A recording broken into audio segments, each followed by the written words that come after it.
parecem conselhos muito bons, complexos, mas bons.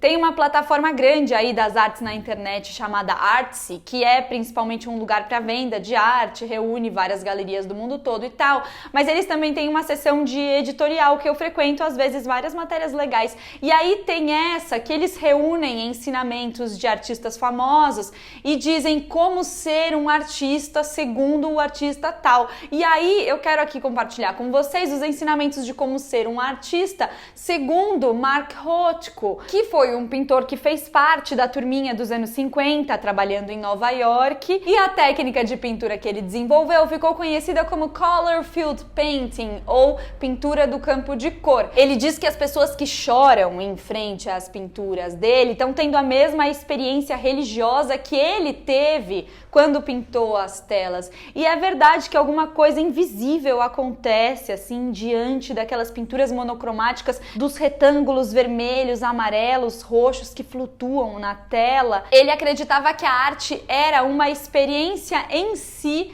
que estimula a psique e o emocional dos espectadores. Não discordamos, né? E como eu acredito que dicas sobre ser um artista também são dicas sobre nos tornarmos seres humanos melhores, compartilho aqui com vocês os ensinamentos de Mark Rothko. Primeiro, siga seus instintos infantis. Aqui ele te convida a seguir os seus instintos e não se prender a instruções autoritárias de como o trabalho deve ser feito. O Rothko foi professor de desenho para crianças e se você observa as crianças criando, como elas organizam as formas e as figuras, né, a composição, por instinto, sem querer, elas usam essas técnicas de perspectiva, geometria. E se é importante que o trabalho de arte chame a atenção e que o artista desenvolva um estilo único, as crianças também são uma boa referência porque elas olham para suas próprias emoções e procuram maneiras de se expressar que só acontecem dentro delas mesmas. Ele aconselhava os seus alunos a evitarem inibições físicas e emocionais e ele também cavava fundo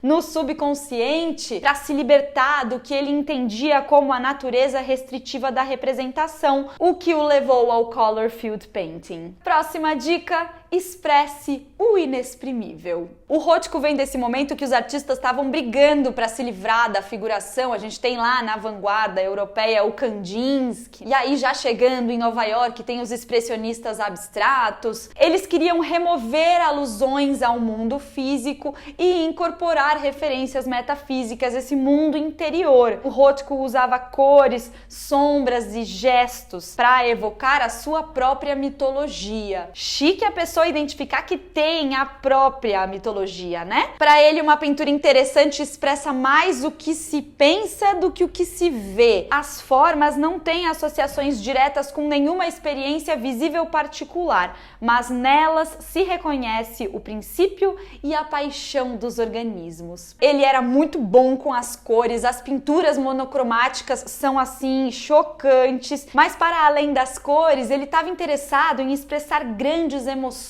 a tragédia, êxtase, ruína, e que essas emoções transmitidas pela abstração alimentariam experiências emocionais íntimas e profundas nos espectadores. A terceira dica é: elimine as barreiras entre o público e a tela. Era fundamental para ele que a pintura estivesse em comunicação direta com o espectador, e ele consegue isso por meio da abstração, removendo qualquer objeto, coisa, marcador identificável do mundo exterior. Ele também deixou as pinturas sem títulos para que as pessoas pudessem fazer livres associações sem se apegar ou se direcionar por esse texto. O Rothko criava grandes telas sem molduras para que elas pertencessem ao ambiente, como janelas ou portas. Pequenas pinturas desde o Renascimento são como romances. Grandes pinturas são como dramas em que se participa de forma direta. Ele recomendava que os espectadores ficassem a 45 centímetros da tela, talvez para dominar o campo de visão e dar essa sensação de contemplação, de transcendência,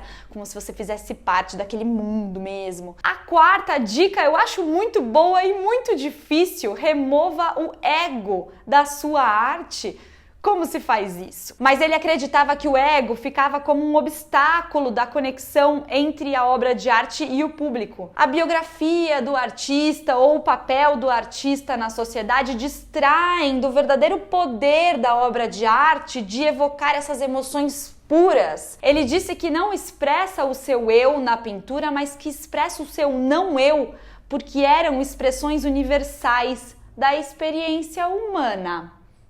Eu acho isso ambicioso, acho isso ingênuo, acho isso bonito como objetivo de ser percorrido, né? Como é que a gente encontra esse lugar onde todos nós, humanidade, a gente se identifica, essas emoções mesmo, esses lugares universais. Eu sei bem pouco da biografia do Rothko, mas seguir os seus instintos, buscar o metafísico e remover o ego me parecem conselhos muito bons, complexos, mas bons. E eu vou pegar esses conselhos no colo, respirar bem fundo aqui e ir lá gravar a minha jornada de arte, que eu amo tanto, e essa semana eu estou dedicada a ela. Nasça, minha filha, nasça que tá na hora. Beijo, meus amores, boa semana pra nós.